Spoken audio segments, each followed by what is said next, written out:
এখন লাইলাতুল কদরে আমরা কোন দোয়াগুলো পাঠ করব? বিশ্বনবীর স্ত্রী আম্মা জান আয়েশা বললেন, বিশ্বনবী সাল্লাল্লাহু আলাইহি ওয়াসাল্লাম, মুসনাদ আহমদের হাদিস 14050 নাম্বার, ইবনে মাজাতেও বর্ণিত রয়েছে। আম্মা জান আয়েশা বলেন, আল্লাহর নবী, রমজান মুবারক মাসের লাইলাতুল কদর যদি এসে যায়, আমরা আমাদের গুনাহ মওকুফের জন্য কোন দোয়াটা বেশি করে পাঠ করব? আল্লাহর নবী আম্মা জান আয়েশাকে বলেন, এই দোয়াটা পড়ো, আল্লাহুম্মা ইন্নাকা আফুউন তুহিব্বুল আফওয়া ফা'ফু আন্নি।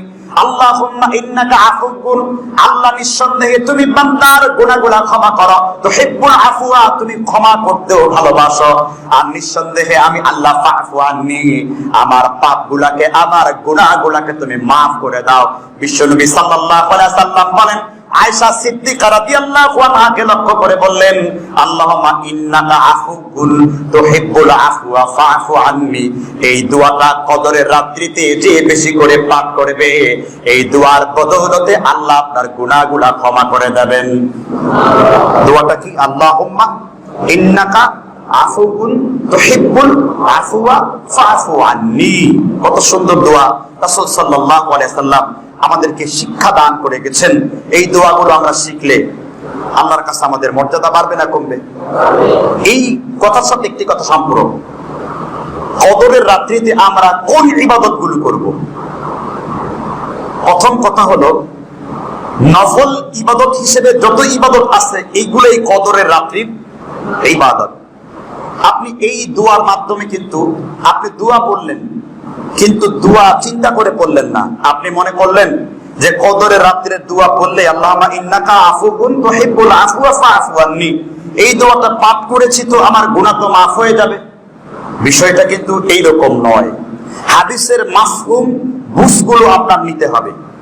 এই দোয়াটার অর্থ হলো, কদরের রাত্রিতে আপনাকে বেশি বেশি তাওবাতুন নাসুহা, অর্থাৎ এমন ভাবে আপনাকে তাওবা করতে হবে, এমন ভাবে আপনাকে কবিরা গুনাহ, বড় গুনাহ থেকে বেঁচে থাকতে হবে, যেন আপনার দ্বারা পরবর্তীতে আর কখনো বড় গুনাহ সংগঠিত না হয়।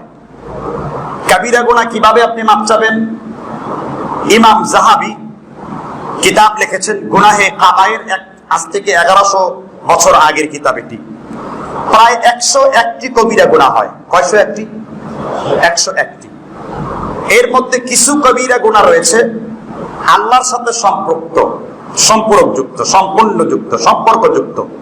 আর কিছু কবিরা গুনাহ রয়েছে বান্দার সাথে সম্পৃক্ত। আপনি তওবা করে ওই বান্দার যদি গীবত করেন, জমিনের আইল যদি আপনি ঠেলে জমিনকে আপনি গ্রাস করেন, তাদের কাছ থেকে যদি সুদের টাকা বক্ষণ করেন, অথবা তাদের কাছ থেকে যদি জুলম করেন, অথবা তাদের কাউকে আপনি মানে মানুষের যে হক এটা যদি আপনি নষ্ট করেন, তাহলে ওই বান্দার কাছে আগে ক্ষমা চাইতে হবে, অতঃপর আপনি আল্লাহর কাছে ক্ষমা চাইতে হবে। কেননা বান্দার হক জাতীয় কবিরা গুনাহ বান্দা মাফ না করা পর্যন্ত আল্লাহ আপনাকে কি করবেন না। কথা কি বুঝতে পারছেন? ঋণের টাকা পরিশোধ না হওয়া পর্যন্ত মরলেও কিন্তু আল্লাহ আপনাকে ধরবেন, কারণ আপনি বান্দার হক নষ্টকারী। এখন গুনাহ আমি কিভাবে তওবা করব? আপনি প্রত্যেকবার যখন এই দোয়াটা পড়বেন, আল্লাহুম্মা ইন্নাকা আফুউন, হে আল্লাহ তুমি ক্ষমাকারী, আপনি তখন মনে মনে চিন্তা করবেন, আল্লাহ আমার দ্বারা এই ব্যাপারটা লঙ্ঘন হয়ে গেছে, আমার দ্বারা দাড়ি কাটার গুনাহ হয়ে গেছে, আমার দ্বারা টাকনুর নিচের কাপড় পরার গুনাহ হয়ে গেছে, আমার দ্বারা মিথ্যা কথা বলার গুনাহ হয়ে গেছে, আমার দ্বারা গালিগালাজ করার গুনাহ হয়ে গেছে, আমার দ্বারা সুদ ঘুষ খাওয়ার গুনাহ হয়ে গেছে। অর্থাৎ সমস্ত কবিরা গুনাহকে আপনার চোখের মধ্যে ফিট করে আপনি সেটা দোয়া করবেন। আর বিজ্ঞান বলছে, সায়েন্স, যে মানুষের চোখের মধ্যে 5000 কোটির চাইতে বেশি গ্যালারি, চোখ বন্ধ করলে মানুষের চোখের সামনে আল্লাহ সেটা ভাসিয়ে দেন। সুবহানাল্লাহ। যদি এইভাবে আপনি এই দোয়া করতে পারেন, আপনি কেমন পবিত্র হবেন? মিশকাত শরীফের হাদিস বা মিরকাতের 132 নম্বর হাদিস, কিতাবুল ইলম অধ্যায়ের রাসূল সাল্লাল্লাহু আলাইহি ওয়াসাল্লাম বলেন, আত-তাইবি মিনাদ যামবি কামাল্লা যামবা লাহু। আল্লাহর নবী বলেন, আল্লাহর কোন গোলাম, আল্লাহর কোন বান্দা, আল্লাহর কোন বান্দী যদি আল্লাহর কাছে গুনাহ থেকে তওবা করে, আল্লাহ তাকে এমন ভাবে পবিত্র করে দেন, ওই বান্দা ওই বান্দী জন্মভূমির শিশুর মতন, মাত্র এই মাত্র জন্মগ্রহণ করেছে, তার যেমন কোনো গুনাহ নাই। আত-তাইবি মিনাদ দামবি কামাল্লা দামবালাহ, জন্মভূমির শিশুর মতন আল্লাহ আপনাকে পবিত্র করে দেবেন। কিসের মতো? একেবারে নবজাতক শিশু যে মায়ের পেট থেকে বের হয়েছে, কিসের দ্বারা? তাওবা, তাওবাতুন নাসুহা।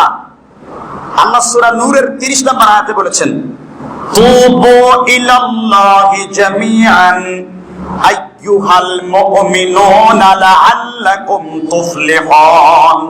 হে দুনিয়ার ঈমানদারগণ, তোমরা তওবা করো, আর আল্লাহ তাআলার কাছে তওবা করলে তোমরা সফল কাম হতে পারবে।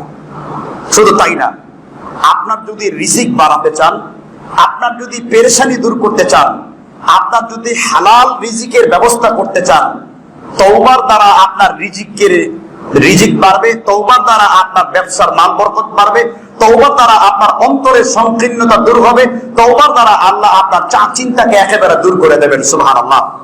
এর প্রত্যেকটা হাদিসটা উল্লেখ রয়েছে রিয়াদুস সালিহিন 1428 নাম্বার, নাসাঈ, দারাকুতনি, মুস্তাদরাক হাকিম, 4টি কিতাব থেকে হাদিসটি ইমাম নববী রাহিমাহুল্লাহ সংকলন করেছেন।